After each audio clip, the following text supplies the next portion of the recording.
はい、おはようございます。増田です。今日はですね、こちらにおられます梅澤先生とですね、ちょっと対談をしたいと思います。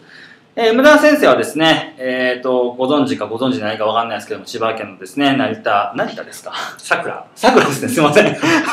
大桜っていうところでですね、治療院を、オリーブ治療院っていうのをされてまして、ですね、僕の塾に来ていただいて、いろいろですね、面白いですね、結果を出していますんで、ぜひですね、ご覧になっていただきたいと思います。じゃあ、梅田先生、よろしくお願いします。お願いします。ちょっと緊張してますね、大丈夫ですかはい、ちょっと自己紹介をですね、梅澤光弘先生の方からお願いします。はい。はじめまして。千葉県の佐倉市っていうところで、オリーブ治療院っていう、治療院をやってます。で、どんなところかっていうと、駅から、歩いたら12分。で、野うさぎ、ハクビシン、リス、タヌキとかが、調子良ければ出てきます。調子良くで、あと、キジとかも出てきますかね。で、そんなところで、歩いたら、ツタヤに1時間。コンビニが20分。で、住んでる町の世帯数は100世帯。で、隣の村がなぜか200世帯ある。っていうような、かなりローカルなところで。大桜駅ってすごいところですもんね。もうほぼ無人駅なんですけど、なんで無人駅にならないのかはちょっとわからないんですけど。で、そこで僕と妻で一緒にやってるんですけど、平日は妻が担当で、日曜日だけ2人で一緒にやってます。なるほど。はい。わかりました。梅澤弘子さん、お願いします。はじめまして。桜島声入ってくださいね。はい。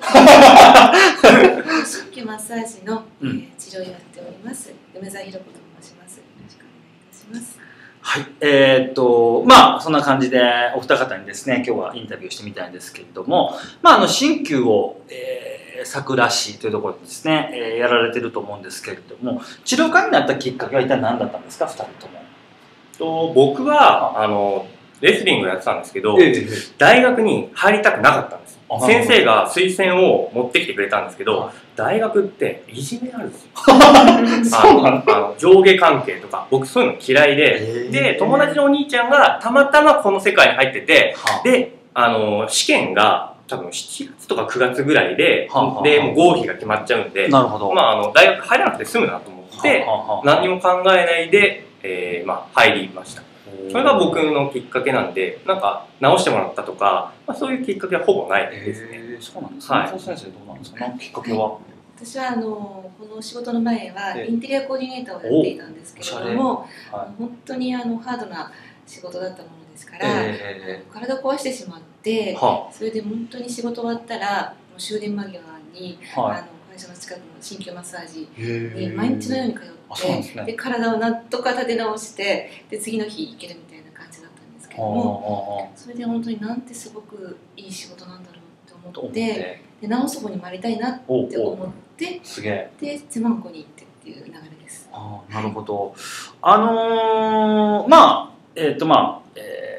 僕はいつもこの真ん中にいる梅澤先生、光弘先生、こっちは弘子先生って言うんですけど、こっちは光君って言って、梅澤先生を梅澤先生って呼ぶんですけれども、ここまで鍼灸とかそういう治療家として道を歩んでこられたわけですけれども、今までそれどういう勉強をされてきましたか？鍼灸師として治療家としてどういうところでどういう勉強をされてきましたか？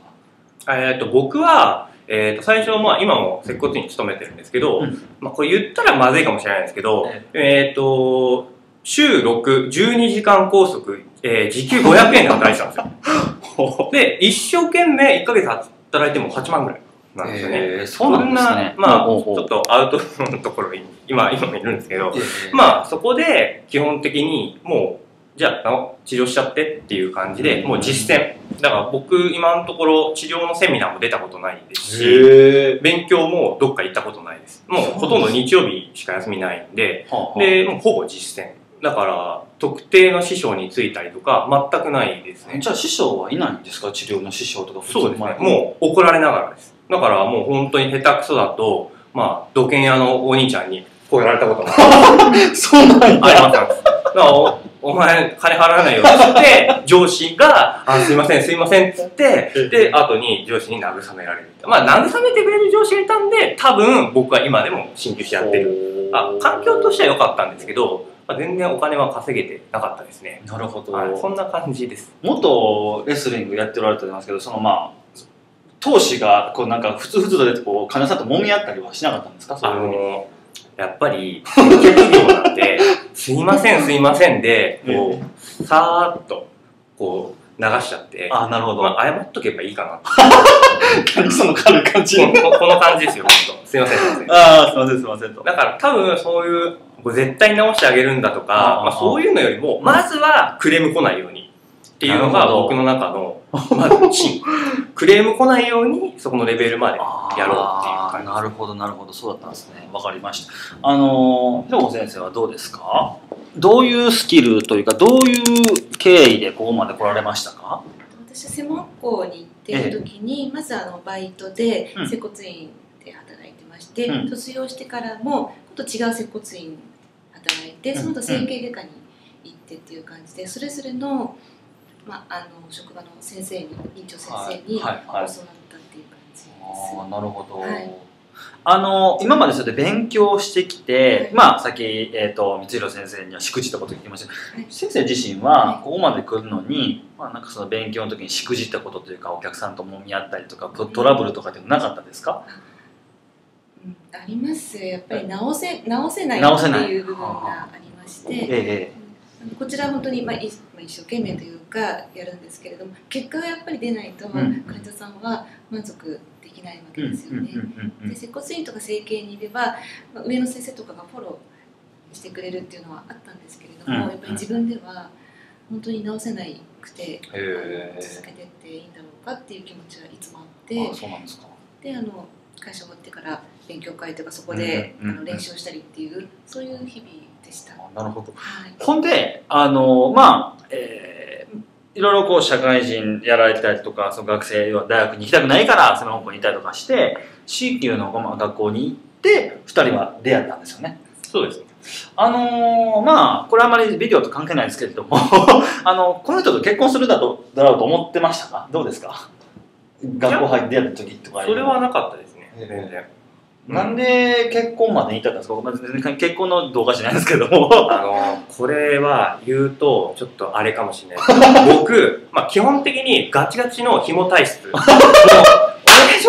お願いしますみたいな僕最初お金持ってるから年上だからお金持っててもう若いツバメのつもりだったんですよ。おお、なるほどね。そしたら意外と乗ってなくてあれみたいな。で、まあ全然たかれなかったわけですね。まあでも学費で消えました。学費で消えた。2つでも行ってますもんね。そっか。じゃあそう新規マッサージはね結構高いから。600万ぐらい。